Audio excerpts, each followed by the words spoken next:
السلام عليكم ومرحبا بكم معايا في القناة أطباق شهيوات بلادي.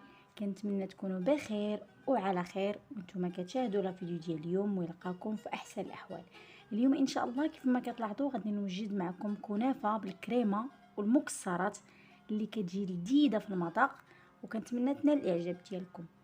وإلا كنتو كتشوفوا القناه لاول مره ما تنساوش تشتركوا فيها وتفعلوا الجرس باش يوصلكم كل جديد. وإلا عجبكم لا فيديو ديال اليوم ما تنساوش تبارطاجيوه مع الاحباب والاصدقاء فضلا وليس امرا. ويلا نبداو على بركه الله. المقادير وطريقه التحضير. اول حاجه كنبدا فيها هي السيرو اللي كنحتاج فيه كاس وربع ديال الماء وجوج كيسان ديال السكر سنيده، عصير نصف حامضه وجوج معالق صغار ديال ماء الزهر. كناخذ كاسرونه وكنضيف فيها المكونات كاملين بالتدريج، كنضيف الماء وكنضيف السكر وكنضيف عصير حامض وماء الزهر. كنخلط مزيان وكندير السيرو ديالي فوق النار حتى كيبدا كيغلى وكتذوب ليا هذيك السنيده. كنحصل على سيرو اللي كيكون ثقيل شويه صافي، وكنطفي عليه النار وكنخليه يبرد جانبا.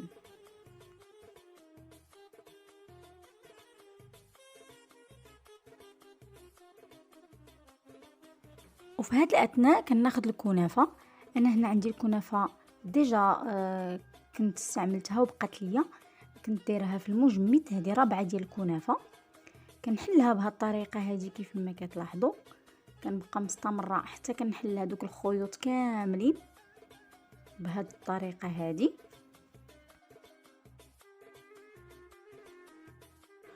وفي هذه الاثناء من بعد ما حليت الكنافه كامله كنبدا كنقطعها بالمقص. انا بغيت يكون عندي دوك الخيوط يكونوا صغار، ما يكونوش دوك الطوال، حيت غنديرها في ليمول فرديين. صافي كنبدا كنقطع في الكنافه ديالي بهذه الطريقه هذه حتى كنكمل الكميه اللي عندي كامله.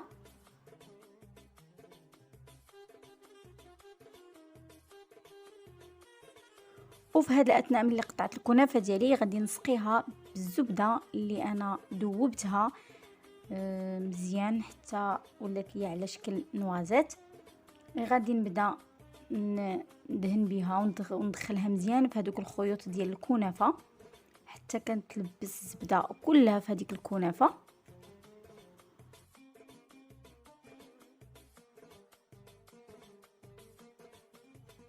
وهنا البنات بالنسبه للزبده من الاحسن ديروا زبده حيوانيه، ديك اللي كنقولوا ديال العبار، هي اللي كتجي فيها لذيذه بزاف احسن من ديال العلبه.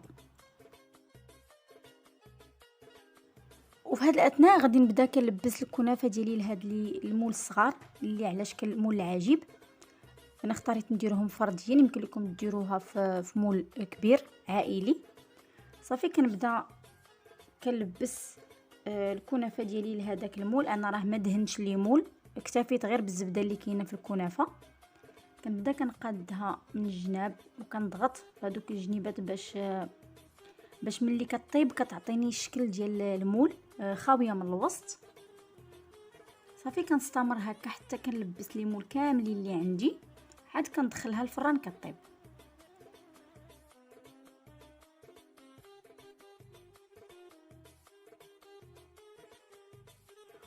وفي هذه الاثناء ملي لبست لي مول كاملين بالكنافه كنكون شاعله الفران كيسخن غير من التحت حتى كيطيبوا من التحت وكيبداو كيتحمروا، عاد كنشعل ليهم من الفوق غير ياخذوا اللون وكنحيدهم من الفران.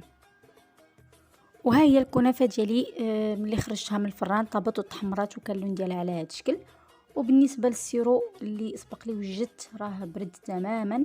ودابا غادي نبدا كنضيفو على الكنافه حدها سخونه باش كتشربوا مزيان.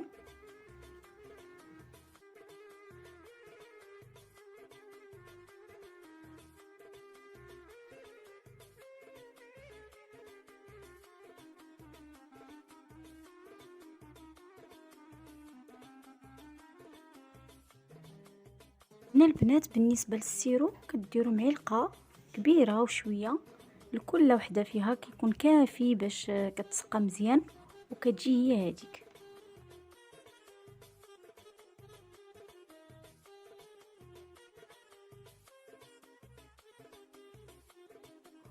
وهنا البنات بالنسبه للكريمه اللي غادي نضيف لهاد الكنافه، انا خديت هنا الكريم باتيسير وهذا الجبن هذا، اي جبن تقدروا تستعملوه ماشي بالضروري يكون هذا، والمكسرات.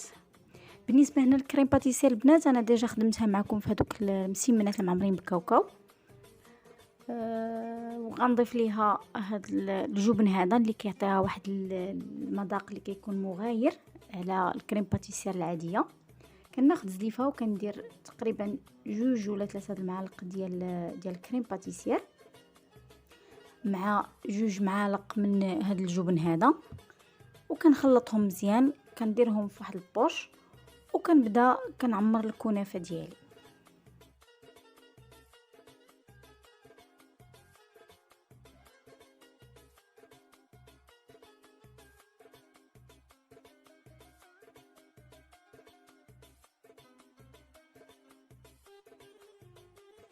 وبالنسبه للبنات لهاد الكريمه الصراحه كتجي لذيذه بزاف وكتجي خطيره، فيها واحد المذاق في شكل بين الحلو والمالح، كيجي لذيذ بزاف.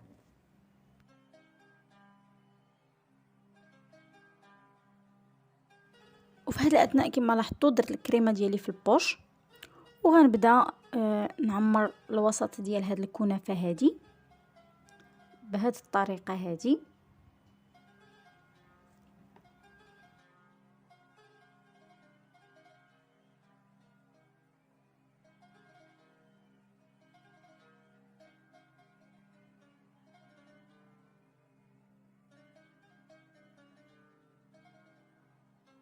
وهنا من بعد ما كملت الكنافه ديالي بالكريمه كنزينها من الفوق بقليل من المكسرات اللي هما اللوز، كاوكاو، الكركاع. يمكن لكم تضيفوا البيستاشي الا متوفر عندكم. كتجي هاد الكنافه مقرمشه ولذيذه بزاف. صافي كنستمر هكا حتى كنكمل الكميه اللي عندي، ونتلاقاو باش نشوفوها في طبق ديال التقديم.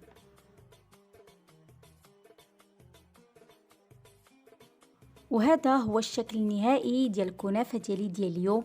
كنتمنى تنال الاعجاب ديالكم.